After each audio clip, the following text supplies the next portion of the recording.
सभी लोगों को मेरा नमस्कार। कैसे हैं आप सब लोग? अच्छे हैं? आप सभी लोग अच्छे रहे यहाँ मैं प्रार्थना करते हुए आज का मेरा जो पाठ का विषय है संप्रेषण, जो बीए सेकेंड सेम को, बीएससी सेकेंड सेम को और बीकॉम सेकेंड सेम को एक ही पाठ्यक्रम हमारे सामने आता है।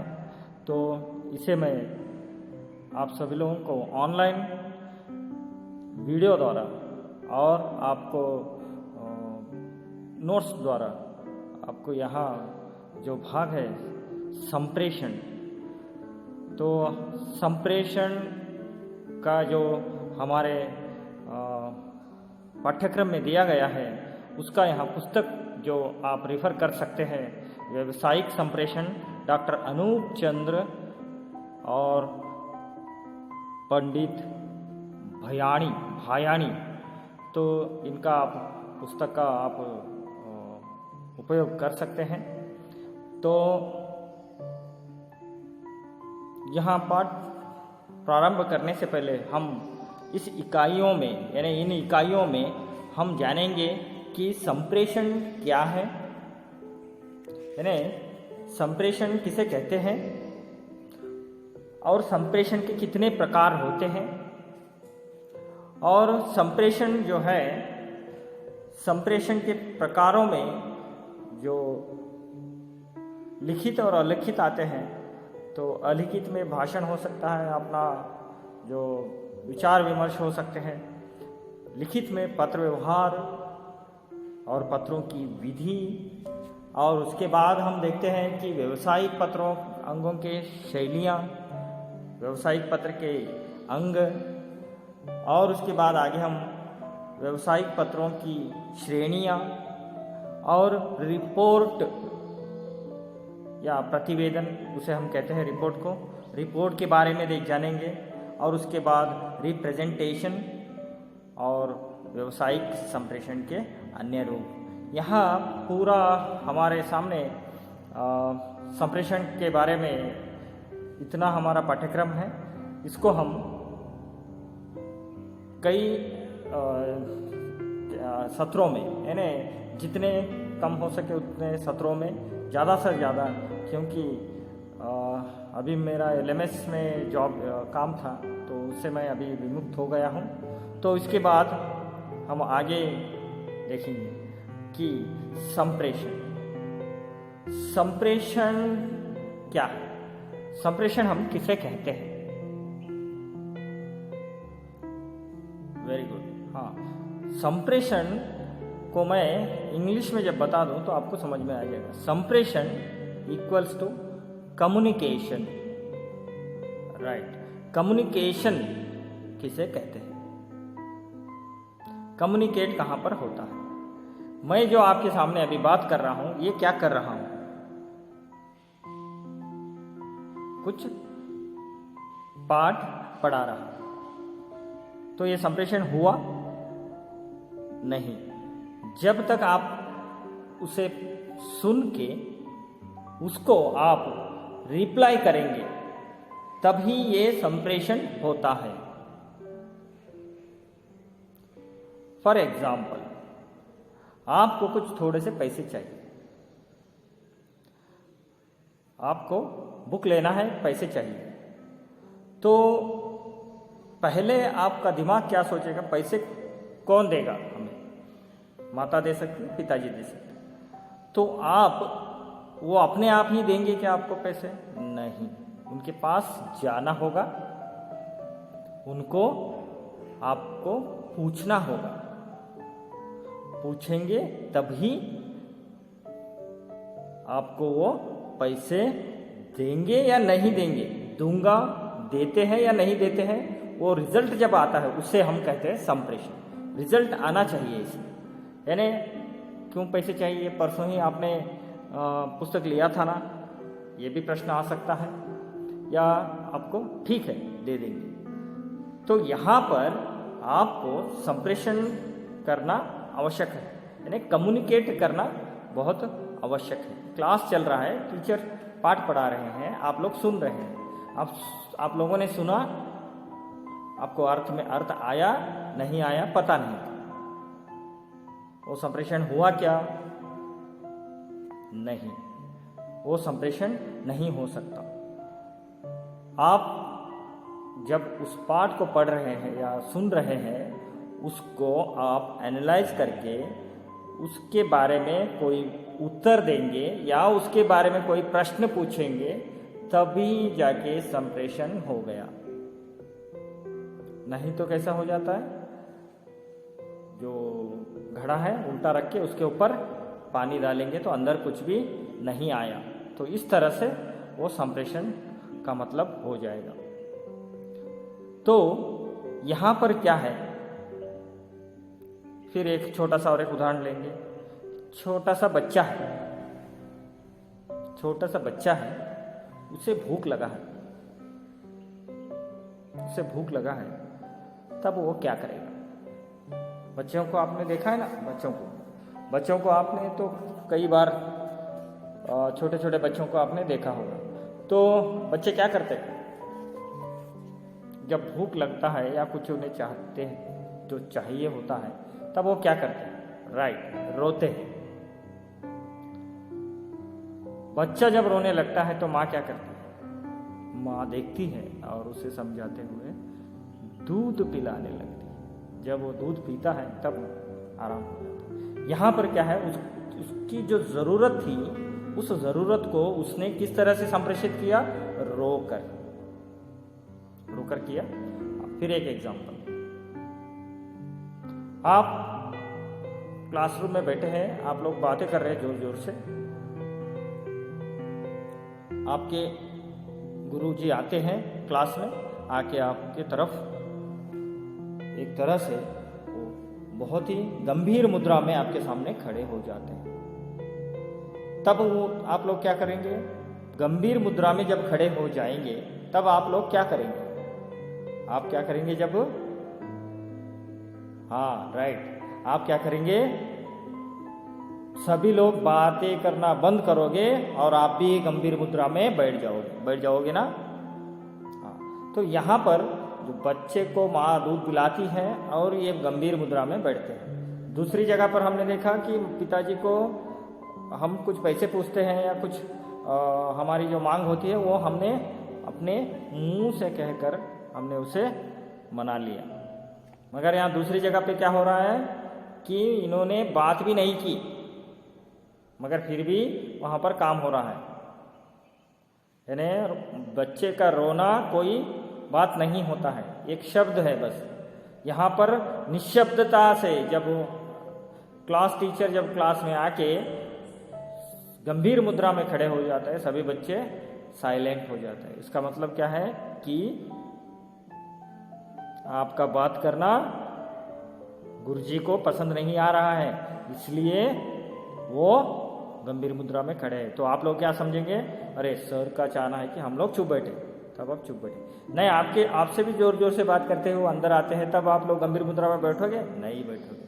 तो इस तरह से, तो यहाँ पर हमने क्या क्या सीखा, इतने उदाहरणों से हम लेंगे तो हमने क्या क्या सीखा, आप थोड़ा सा उसके बारे में आप विश्लेषण कर लीजिए अपने अंदर।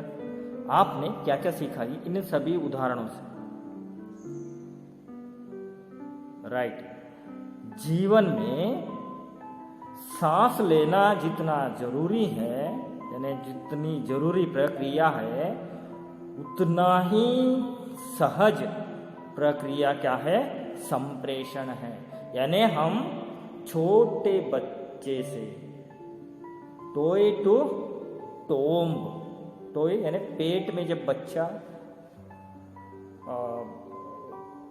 मूड क्या कहते हैं उसको, उगता है, या पेट में जब बच्चा पलता है तब से लेके स्मशान तक, जीवन में जन्म के साथ ही मानव की संप्रेषण प्रारंभ हो जाता है। जो व्यक्ति का अभिन्न अंग बनकर आजीवन उसके साथ रहता है। संप्रेषण क्या है? पूरे जिंदगी भर। अभी आप लोग कॉलेज से घर को जा रहे हैं, कोई गाड़ी पे जा रहा है, आपको लिफ्ट चाहिए, भैया मैं थोड़ा आपके साथ वहाँ तक आऊँगा, आप लोग लड़के लोग कहेंगे, तो इस तरह से तब वो लेके जाएगा। तो वहाँ पर क्या है, संप्रेषण क्या है कि पूरी जीवन भर चलते रहता है। तो यहाँ पर हम लोग संप्रेषण का जो भाग आया है, क्यों आया है? क्योंकि संप्रेषण तो होता है, उसमें भी कई तरह के संप्रेषण। तो संप्रेषण किस तरह के संप्रेषण हैं और उसे हम किस तरह से उपयोग करना है, उसकी जो भाषा है वो किस तरह से होना है, उसके बारे में हम लोग ज़्यादा से ज़्यादा यहाँ पर देखेंगे। तो इससे पहले हम देखेंगे कि संप्रेषण क्या है। तो जब तक ये जो संप्रेषण है पूरी जीवन भर हमारे साथ में रहता है। तो संप्रेषण, अभी हमने उदाहरण लिया, तो संप्रेषण क्या हो जाता है? संप्रेषण विभिन्न भाव मुद्राओं में हो सकता है, संकेतों में हो सकता है, कुहों में हो सकता है, चेष्टाओं में हो सकता है, व्यवहार आदि में हो सकता है। संप्रेषण, इन सभी में भी संप्रेषण हो सकता है। तो संप्रेषण क्या है? तो इसको हम व्याख्यायित करेंगे। तो हमें यहाँ संप्रेषण के बारे में इसको हम व्याख्यायित करेंगे तो क्या समझ में आएगा? अभिव्यक्ति की इच्छा ने यानी हम अपने दोस्तों के साथ भी कुछ कहना चाहते हैं या कुछ भी अपने दिल की बात, अभिव्यक्ति यानी मेरे दिल की बात, अभिव्यक्ति की इच्छाओं ने अपने भावों यानी भावनाओं में, भावों और विचारों को व्यक्त करने, यानी आपके जो अभिव्यक्ति है या आपके जो विचार हैं, आपके जो भावनाएं हैं, उनको व्यक्त करने के लिए या दूसरों तक पहुंचाने के लिए जो माध्यम हम लेते हैं या जो माध्यम को हम अपनाते हैं, उसे हम क्या कहते हैं? संप्रेषण कहते हैं। तो संप्रेषण का माध्यम एक आंगिक हो गया, फिर एक मुख्य चेष्टाएं हो गई, फिर एक, यहीं पर आपको समझ में आ रहा है संप्रेषण कितने प्रकार के हैं। आंगिक यानी आप अपने एक्टिंग से बोल सकते हैं, आपके मुख की अवयवों से बोल सकते हैं, फिर वेरी गुड ध्वनि से बोल सकते हैं यानी आवाज से बोल सकते हैं, फिर लिख के बोल सकते हैं, लिखते हैं तब भी संप्रेषण होता है। सरकारी कामकाज हो या कोई भी विज्ञापन हो, सब कुछ संप्रेषण है। आपको इतने दिनों में इंजेक्शन लेना है कोरोना का, वो आपको विज्ञापन में आ गया, वो क्या है? सरकार ने आपको सूचना दी, आपने पढ़ ली, ये हो गया संप्रेषण। तो संप्रेषण किस तरह, कितने नमूने के होते हैं? मौखिक होता है और वेरी गुड, हाँ। तो संप्रेषण के प्रकार बाद में देखेंगे। तो आज हम, और आप लोग लिख लीजिए, संप्रेषण की व्याख्या आपको मैं पीडीएफ में भी डाल के भेज दूंगा। तो संप्रेषण की व्याख्या: भाषा उच्चारण अवयवों से उच्चारण के योग्य यादृच्छिक ध्वनि संकेतों का यानी ध्वनि प्रतीकों का व्यवस्था, जिसके द्वारा समाज के लोग आपस में भावों और विचारों का आदान प्रदान करते हैं, उसे हम संप्रेषण कहते हैं। यहाँ तो संप्रेषण का व्याख्या हुआ। तो संप्रेषण जो है ध्वनि प्रतीकों का यहाँ पर देखिए इसमें क्या है, देखो भाषा उच्चारण अवयवों से उच्चारण के योग्य, यानी हा हा, हो, ला, इसमें कुछ संप्रेषण हो रहा है क्या? नहीं हो रहा है। तो यहाँ पर क्या कहते हैं, भाषा उच्चारण अवयवों, यानी उच्चारण के अवयव जो अभी मैं जो बात कर रहा हूँ उससे संप्रेषण हो रहा है ना? हाँ हो रहा है। आओ, जाओ, खाओ, ये सब कुछ क्या है? उच्चारण के अवयव है। जो अवयव सब लोग मानते हैं, यादृच्छिक, यानी सभी लोग माने हुए। जाओ को जाना, आओ को आना, लिख को लिखना, लिख को मैं लिख ऐसे कर रहा हूं, जाओ, आओ, तो ये संकेत जो है, आओ को हम सभी लोग ऐसा ही कहेंगे, जाओ ऐसा ही कहेंगे। तो ये कहाँ से आया? सब लोगों ने इसे माना है, इसे हमने ग्रांट किया है। ये जो भाषा है उसे हमने ग्रांट किया है। कई भाषाओं में कई संप्रेषण हो सकते हैं। कन्नड़ा में उसको होगु, बा, ये उनके भाषा में जो एक भाषा उच्चारण अवयवों से, यानी मुख्य उच्चारण अवयव कौन से हैं हमारे? तालु, मुंह, गला, स्वर तंत्रियां, ये सब हमारे उच्चारण के अवयव है। उच्चारण के अवयवों से योग्य, यादृच्छिक, यानी सभी लोग माने हुए ध्वनि प्रतीक, यानी वोकल सिंबल्स की व्यवस्था ही संप्रेषण है। एक समाज के लोग, यानी वो जो भाषा जिसे आता है, एक समाज के लोग, यानी मैं भारतीय हूँ, रशिया का आदमी आके मुझे कुछ बोल रहा है तो मुझे समझ में आएगा?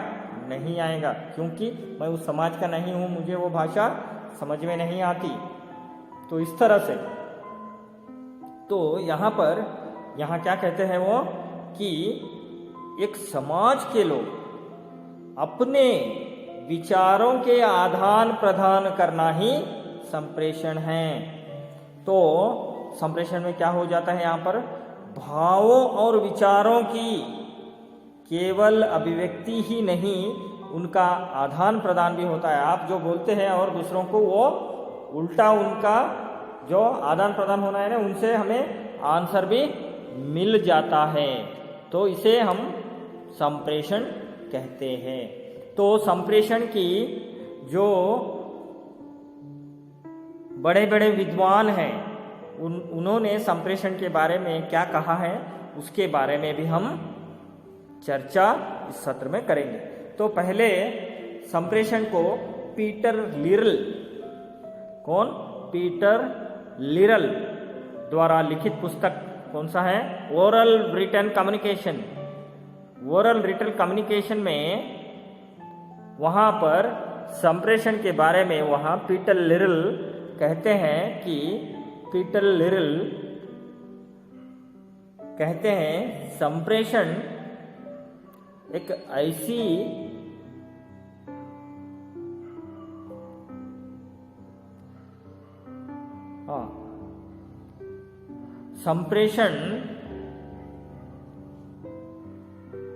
संप्रेषण एक ऐसी प्रक्रिया है जिसके जरिए व्यक्तियों अथवा संगठनों के बीच सूचना इस रूप में संचारित की जाती है जिससे कि उसके फलस्वरूप कुछ उत्तर प्रतिक्रिया प्राप्त हो।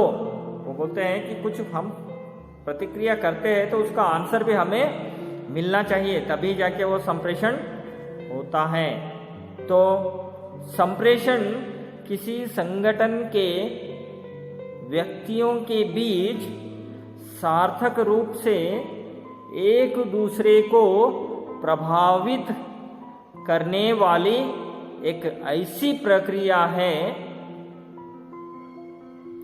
संप्रेषण किसी संगठन के व्यक्तियों के बीच सार्थक रूप से एक दूसरे को प्रभावित करने वाली एक ऐसी प्रक्रिया है जिसके फलस्वरूप इसके बीच अर्थबोध एवं समझ की क्रियान्विति होती है। यहां पर समझिए, ये क्या कौन कहते हैं? Rustam S the power. उनका जो पुस्तक है वो द मैनेजमेंट प्रोसेस में वहां कहते हैं कि एक संगठन के व्यक्तियों के बीच एक संगठन, हमारा स्कूल एक संगठन के जैसा ही हो गया, हमारा कॉलेज जो है वो एक संगठन है, समझ लीजिए। एक दूसरे को प्रभावित करने वाली जो संप्रेषण है वहां क्या है? एक दूसरे को प्रभावित करने वाली एक ऐसी प्रक्रिया है कि जब वो संप्रेषण होता है तो उसका फल क्या निकलता है? उसका फल एक क्रिया में परिवर्तित हो जाता है। यानी आपने किसी को कुछ कहा, गाली दी, आके तुम्हें वो मारेगा, वो भी एक क्रिया है ना। संप्रेषण हुआ नहीं हुआ? हुआ, मारा उसने, एक संप्रेषण हो गया। सर ने पाठ पढ़ाया, आपने जाके घर में पढ़ा, संप्रेषण हुआ? हुआ। आपको समझ में आया? आपने प्रश्न पूछा, संप्रेषण हुआ। तो यहाँ इस तरह से बोलते हैं। कौन से? इसमें द मैनेजमेंट प्रोसेस में बोलते हैं। कौन? Rustam S the power. तो फिर आगे विलियम न्यूमैन और चार्ल्स समर द्वारा लिखित पुस्तक कौन सा है? The process of management. The process of management में बोलते हैं संप्रेषण दो या दो से अधिक व्यक्तियों के बीच, दो या दो से अधिक व्यक्तियों के बीच तथ्यों, विचारों, अभिमतों या मनोभावों का विनिमय है। तो यहां क्या है जी? संप्रेषण क्या है? दो या दो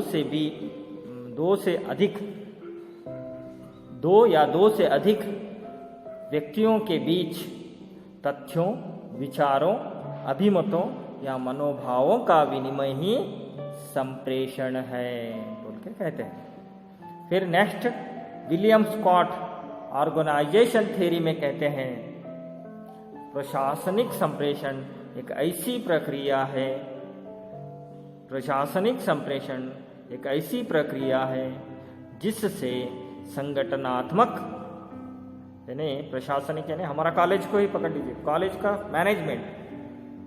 मैनेजमेंट का जो संप्रेषण होता है, नोटिस से हम बोलते हैं आप लोगों को, या प्रेयर में बोलते हैं, तो यहाँ उसी तरह से हम उसको उदाहरण ले सकते हैं। तो प्रशासनिक संप्रेषण एक ऐसी प्रक्रिया है जिसमें संगठनात्मक लक्ष्यों की, यानी कॉलेज की जो भी हमारी लक्ष्य है उसको जाने के लिए, यानी संगठनात्मक लक्ष्यों की पूर्ति करने वाले प्रतिसूचना द्वारा सुनिश्चित कार्यों को प्रकाश में लाने के प्रयोजनों से विचारों का संचारण एवं शुद्ध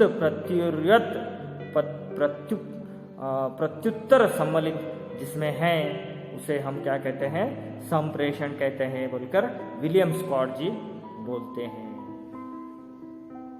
फिर I.A. रिचर्ड जो मनोवैज्ञानिक है वो भी संप्रेषण के बारे में परिभाषित करते हैं। वहाँ कहते हैं जब एक मन अपने परिवेश से, साइकोलॉजिस्ट है वो, अपने मन में, यानी एक मन जो है, एक जो मन होता है वह अपने परिवेश यानी उनके जो सराउंडिंग, अपने परिवेश से इस प्रकार पेश आता है जिससे कि दूसरे के मन प्रभावित हो और उस दूसरे मन में जो अनुभूति उत्पन्न होती है वहाँ पहले मन की अनुभूति के समान हो जाती है या अंशत अनुभूति का कारण बन जाती है। कोई यहाँ पर आपको थोड़ा सा में साइकोलॉजी की तरफ जाना होगा, तो यहाँ इसके बारे में मैं थोड़ा सा आपको, एक जो मन है, आपका मन है, आप जा रहे हैं, रोड पे जा रहे हैं, किसी के पास गाड़ी है, आपका दोस्त ही है, वो जा रहा है, तो आपको उसे रुकाएंगे, तो आपका जो आपका मन बोल रहा है उसके अंदर, उसके ऊपर बैठ के जाओ, तो वो उसके लिए आपको संप्रेषण कर रहा है, ए दोस्त ना आलथा न बरते, ಏಯ್ ನಾಲ್ಕನ ಬರ್ತೆಗೆ ಅಂದಾಗ ಅವನು ಹೋಯ್ತಾನ.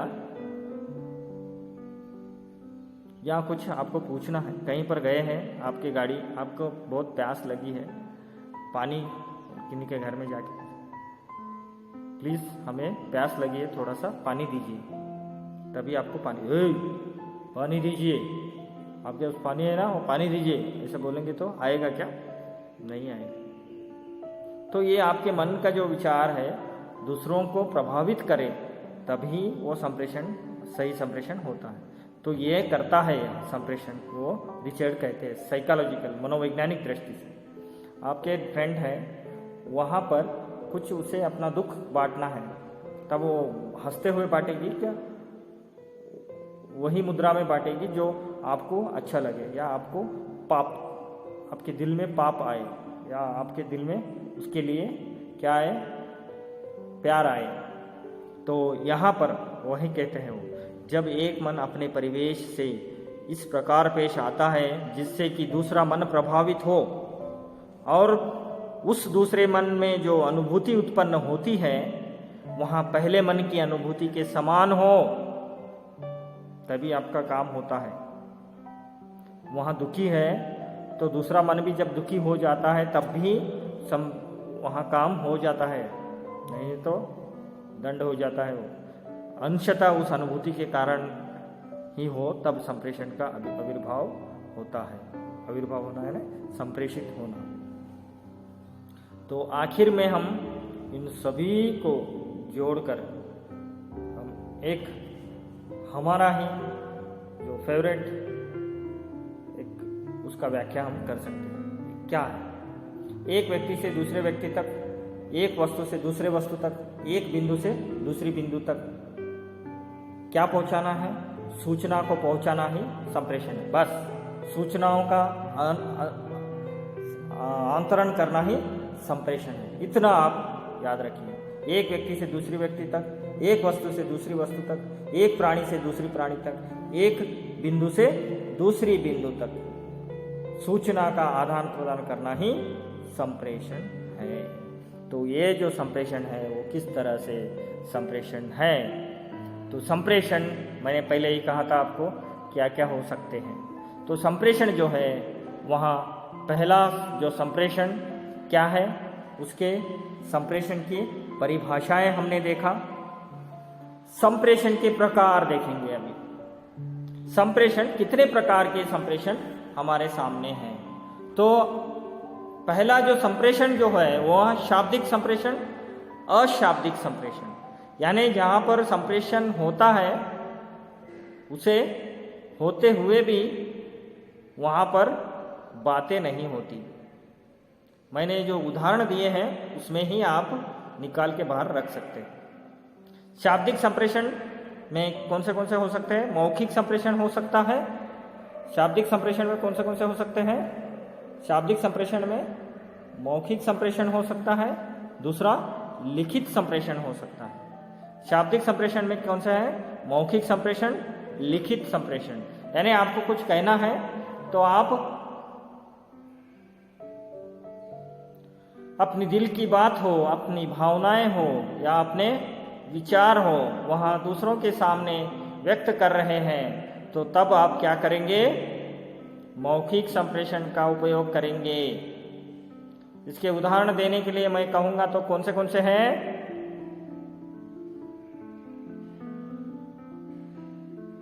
पाठ को पढ़ाना मौखिक संप्रेषण में आता है. पहला, अपने दोस्त के साथ बातें करना. बहुत बड़े एक हुजूम है, यानी लोगों का एक क्या कहते हैं, एक ग्रुप है, उसके लिए अपना विचार को व्यक्त करना है तो ग्रुप में भाषण करना. राइट, भाषण मौखिक संप्रेषण का उदाहरण. फिर ग्रुप डिस्कशन मौखिक संप्रेषण का उदाहरण. राइट. फिर आगे लिखित संप्रेषण. तो लिखित संप्रेषण में क्या क्या आता है? पत्र लिखना, सूचनाएं, नोटिस, आज्ञापन, पत्रिकाएं, लिखित संप्रेषण के उदाहरण हम देखते हैं। तो लिखित संप्रेषण में पत्र पत्रिकाएं, पत्र लिखना। तो पत्र लिखने में क्या क्या है जी? पत्र कौन से पत्र हम लिखते हैं? एक तो हम प्रशासनिक पत्र लिखते हैं, एक हमारे भाई बहनों को पत्र लिखते हैं, यानी सगे रिश्तेदार दोस्तों को लिखते हैं। तो वो आगे के सत्रों में हम देखेंगे। तो यहाँ पर लिखित संप्रेषण हुआ, इसका उदाहरण हो गया अशाब्दिक संप्रेषण। वाणी संकेत, यानी संकेतों से संप्रेषित होना, यानी जो उदाहरण हम देखते हैं कि वाणी संकेत, इसका उदाहरण हम देखेंगे तो जो विचारों को जो चीखते हैं या रोते हैं, रोने में कोई भाषा नहीं होती, चीखना रोना ये वाणी संकेत यानी आवाज़ों से संप्रेषित होता है। फिर दूसरा आँखों से संप्रेषित करना, मुख की मुद्राओं से संप्रेषित करना, ये भी अशाब्दिक संप्रेषण। तीसरा शाब्दिक स्पर्श से यानी चुप बैठो, चुप काटते हैं, पाँव पे पाँव रखते हैं चुप बैठने के लिए, बोलते हैं तब, फिर मारते हैं, ये सब स्पर्श संप्रेषण। तो हमने इसमें देखा कि संप्रेषण के जो भाग है वो क्या क्या है। तो संप्रेषण जो होता है, संप्रेषण में क्या क्या होती है? पहला होता है विचार स्रोत, उसके संकेतन, संदेश, प्रसारण। तो जो विचार जो स्रोत या विचार स्रोत जो है वो उसके कितने नमूने के हो सकते हैं? बोल सकते हैं, रेखांकन कर सकते हैं, क्रिया कर सकते हैं, लिख सकते हैं विचार, वो संदेश को प्रसारण करने के लिए। तो क्या क्या हो सकता है? बोलना यानी शब्दों से होता है, रेखांकन करना। तो यहाँ पर आपको बहुत ही अच्छे से इससे मालूम हो जाएगा, यानी विचार स्रोत, आपके पास एक विचार है, वो संकेतन, उसको संकेत आपको करना है। तो आप कितने नमूने से करेंगे? बोल सकेंगे, रेखांकन कर सकेंगे, क्रिया कर सकेंगे, लिख सकेंगे। ये कौन है? जो संप्रेषित कर रहा है। अभी मैं पाठ पढ़ा रहा हूँ, आप तो मैं कैसे कर रहा हूँ? बोल रहा हूँ। तो बोल कैसे रहा हूँ? वो शब्दों से। किससे हो रहा है? बोलना शब्दों से हो रहा है। क्रिया किससे हो रही है? रेखांकन करना, यानी क्रिया करके इसे हम संप्रेषित कर रहे हैं। अंक, ये भी अंक से भी हम क्रिया से उसे कर सकते हैं। यानी लिखना, यानी चित्र, एक तरह से वो चित्रलिपि, एक लिपि है ना हमारा वो, तो लिखने से। तो इस तरह से संदेश का प्रसारण होता है। तो प्राप्तिकर्ता जो है, प्राप्तिकर्ता कैसे कैसे कर सकता है? संकेत को वाचन कर सकता है, उसको समझ सकता है और उस पर क्रिया कर सकता है। तो किस तरह से?